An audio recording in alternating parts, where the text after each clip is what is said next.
Okay, so we've drawn our moon and sun folk art with the backgrounds. It's time to get started on the tracing. So get out a black marker and very carefully trace along your pencil lines.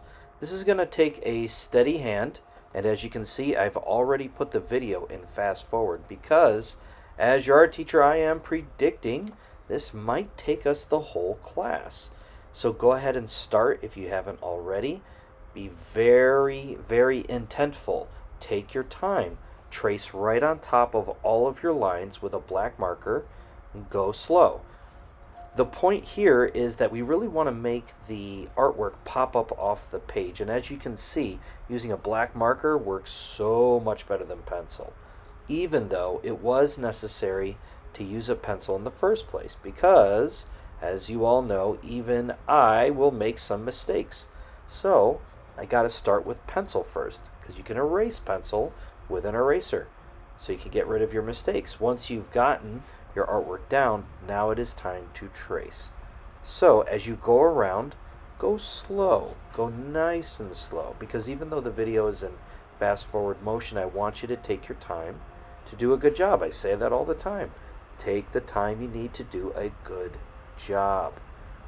Now here's another tip. You can see that with my free hand, I'm keeping the paper nice and steady and still.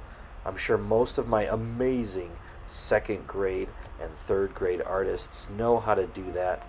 They already hold their paper still with their free hand, but I just wanted to remind you that that is definitely the way to go. Also, you may have noticed that I'm using a Sharpie marker.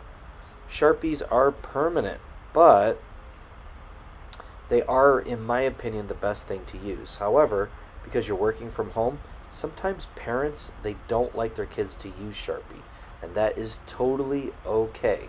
If you are using a regular Crayola marker, it's still going to look amazing. So, again, take the time you need to do a good job.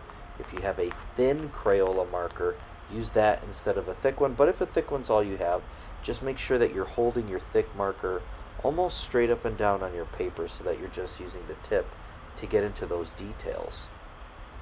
Okay, so as you can see, I've gotten a pretty good start on my moon. I'm now working on very slowly getting that wavy line done.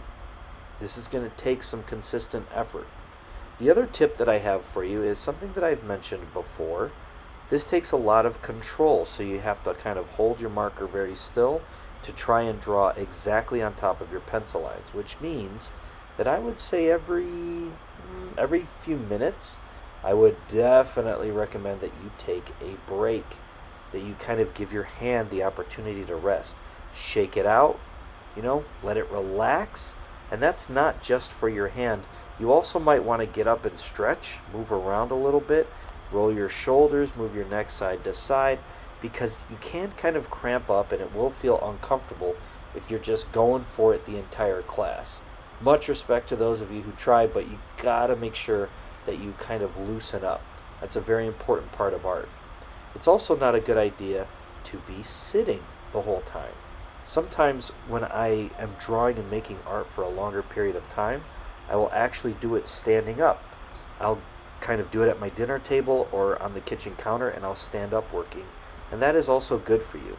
It helps your back, it helps your neck. It's just a good idea to kind of work from different angles sometimes to give yourself some rest.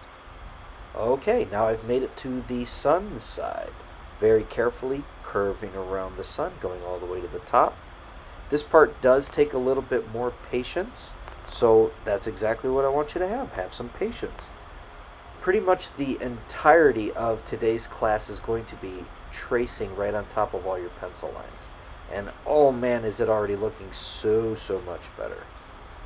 After we're done with this part for today, next rotation we're finally going to get to color it and hopefully finish it. The coloring will take some time as well, so I hope that you're ready for that. And when we get to coloring, I'll remind you this next rotation, you can use crayons, you can use markers, you can use colored pencils. So for next rotation, have those ready. As we're working on our folk art, I want to remind you of exactly what folk art is. Folk art means that it's artwork that usually has some kind of significance, some kind of special meaning for the culture that it comes from. Often, when you see the sun and the moon put together like this, it's a Mexican folk art, and they have been reproducing and kind of creating the sun and the moon again and again and again for a very long time. You might see it at the store on a bag, you might see it on a poster, it could show up anywhere, even on dinner plates, on t shirts. This is a very common kind of thing to see out there in the world, and when you see it, don't be afraid to let me know. You can send me a message, be like, Mr. Garrett, check it out. I saw this at HEB. I saw this at Target. I saw this at Walmart. Wherever you might have seen it, I'd be very interested to know where you've seen this sun and moon design. Okay, we're almost done. Notice that I'm using a steady hand. I did have a question not that long ago. A student asked me if they could use a ruler just to make the lines a little bit straighter, and my answer, of course, use a ruler. Use a straight edge. Use a hardcover book or the side of a marker case, whatever it is that you have at home that you want to use. If you're really that interested in making straight lines, that's cool. For me and for this example of this project, I decided to go with just freehand, which, as we know, freehand means just kind of loosely doing it without the aid of any kind of tools or anything like that. All right, we're in the home stretch now, very carefully coloring in and shading in all the parts that are needed. Remember that we used our pencil to kind of shade in? Well, now you're kind of seeing why we did that. It's important to kind of go back over your pencil lines. All right, my last 3 wiggly lines, and guess what? I'm done. I want you to take your time. Don't forget to take a picture and upload your final product to Schoology so I can check it out. Great job for today, and I'll see you next rotation. Bye for now.